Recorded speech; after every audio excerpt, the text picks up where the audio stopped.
Assalamualaikum warahmatullahi wabarakatuh. Saya Konusi Nabila Sakinah dari jurusan Sastra Inggris UIN Malang. Jadi sekarang saya akan menyampaikan tentang materi yang saya dapatkan ketika pelaksanaan PBAK fakultas, khususnya Fakultas Humaniora. Jadi di materi pertama yang dibawakan oleh Bapak Dr. Halimi MPD selaku Wakil Dekan Bidang Akademik. Jadi di sini beliau menjelaskan tentang sistem menggunakan sistem kredit semester atau SKS. 150 SKS di kredit per semester. Yang kedua ada beban. Beban studi yang harus diselesaikan 150 SKS ditempuh dalam 8 semester. Ada yang 2 SKS, 4, dan paling banyak itu ada 6 SKS. Paling banyak adalah skripsi, yaitu terdiri dari 6 SKS atau setara dengan 3 mata kuliah. Yang ketiga, gelar. Untuk sastra Inggris sendiri akan mendapatkan gelar SS atau Sarjana Sastra. Lalu ada sistem evaluasi. Yang pertama ada UTS dan UAS. Yang kedua ada PKL atau praktek kerja lapangan. Bobotnya 2 SKS. Profesi keahlian yang ada di Fakultas Humaniora adalah sebagai berikut: pariwisata, pengajaran, terjemah, jurnalistik, perfilman, dan diplomat. Yang ketiga, komprehensif atau ujian secara menyeluruh yang akan diadakan pada semester 7. Lalu yang keempat ada skripsi atau karya ilmiah yang dikerjakan oleh mahasiswa berdasarkan hasil penelitian, kajian teks, kajian kepustakaan. Bahasa skripsi sesuai prodi masing-masing. Khusus untuk Fakultas Humaniora yang terdiri dari sastra Arab dan sastra Inggris, maka dari itu skripsi menyesuaikan bahasa dari prodi masing-masing. Lalu selanjutnya membahas tentang si akad dan e-learning. Yang pertama adalah operasional, cakupan, yang kedua ada cakupan layanan, dan ketiga pengelolaan pembelajaran.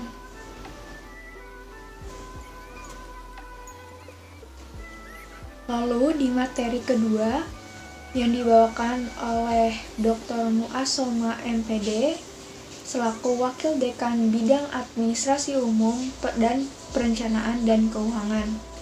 Beliau membawakan materi tentang fasilitas apa saja yang ada di UIN Malang, yaitu terdiri dari ruang kuliah, ruang perpustakaan.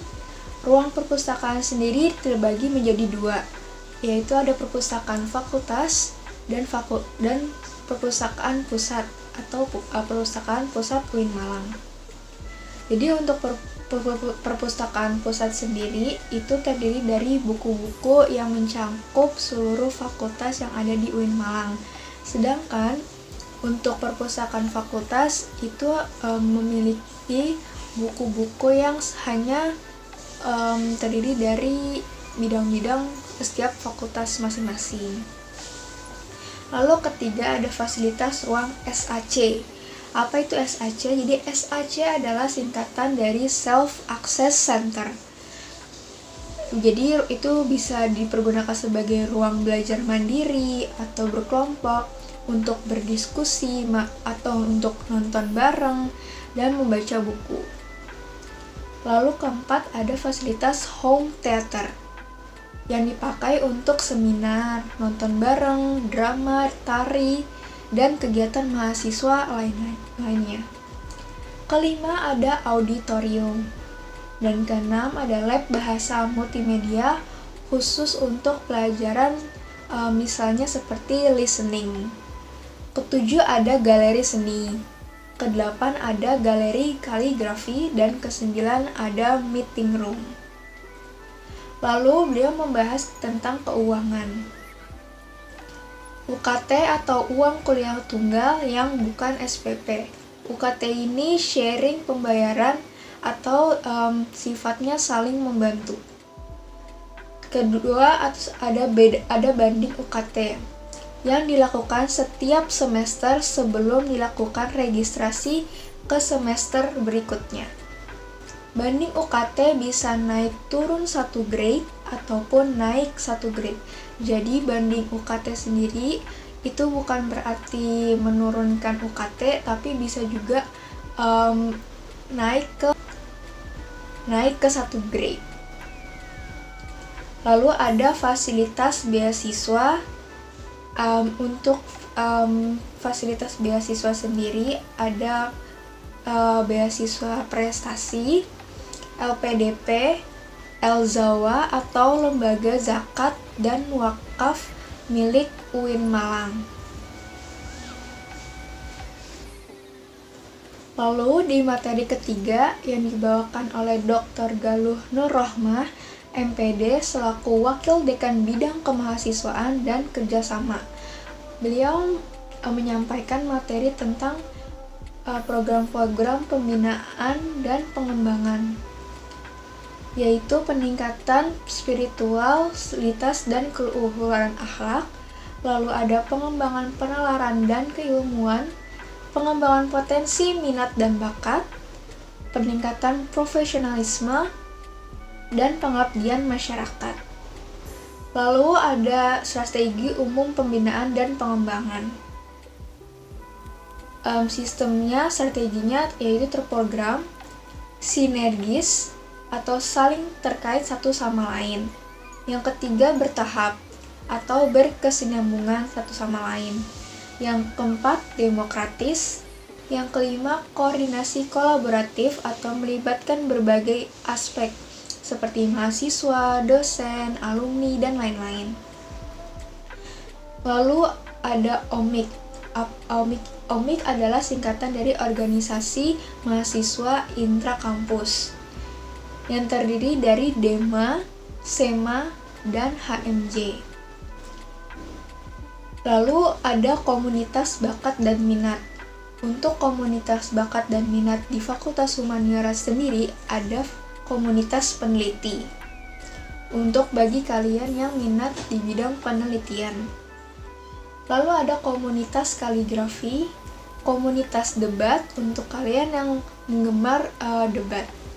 Lalu ada komunitas penulisan kreatif, komunitas karawitan, komunitas tari, komunitas film bagi kalian yang ingin menjadi artis atau mungkin sutradara. Lalu ada komunitas jurnalistik, lalu ada komunitas Al-Jalalain. Lalu ada materi tentang surat kredit kegiatan mahasiswa atau SKKM. Kegiatan dilaksanakan oleh mahasiswa baik akademik maupun non-akademik, diakui dan dengan pemberian bobot. SKKM sebagai syarat ujian komprehensif. Syarat SKKM yaitu 250 kredit. Selanjutnya berbicara tentang hak dan kewajiban mahasiswa. Hak mahasiswa terdiri dari memperoleh pendidikan dan bimbingan dan serta pengarahan, menggunakan dan mengembangkan kebebasan akademik secara bertanggung jawab. Ketiga, memperoleh pelayanan di bidang akademik, administrasi, dan kemahasiswaan. Memperoleh penghargaan dari prestasi yang telah diraih, sarana dan prasarana, dan menyampaikan aspirasi secara sopan dan bertanggung jawab. Lalu ada kewajiban mahasiswa yang terdiri dari 1. Memenuhi kewajiban finansial sesuai ketentuan. 2. Mendukung terwujudnya bilingual university and world class university. Ketiga, meningkatkan kemandirian dan profesionalitas. Keempat, menjunjung tinggi ajaran agama Islam. Kelima, menjaga pergaulan. Lalu menjaga nama baik alma mater, menghormati sesama manusia, serta menjaga sarana dan prasarana yang telah disediakan oleh kampus UIN Malang. Lalu di materi selanjutnya, di materi terakhir ada Kasubag Tata Usaha yang dibawakan oleh M. Asnan Fanani, SEMM, tentang layanan administrasi akademik. Apa saja? Yaitu layanan ujian proposal skripsi, layanan ujian skripsi, layanan ujian komprehensif, layanan distribusi KHS, layanan PKL, layanan kegiatan yudisium, layanan bebas tanggungan atau kegiatan selama kegiatan wisuda, surat keterangan mahasiswa perihal beasiswa, layanan legalisir, layanan peminjaman ruang dan peralatan, layanan dukungan dana kegiatan OMIK.